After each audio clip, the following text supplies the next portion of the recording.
Hello friends, welcome to my channel. In this video, I am going to show you how to connect a device with a DisplayPort output to a VGA monitor.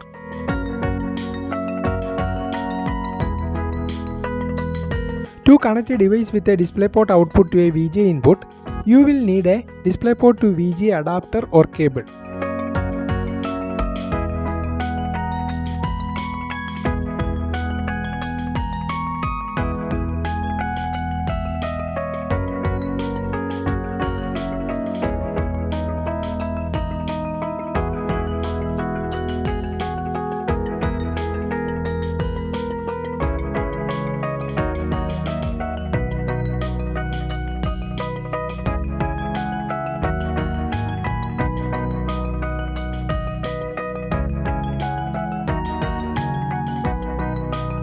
Don't forget to like, comment and subscribe for more tech videos.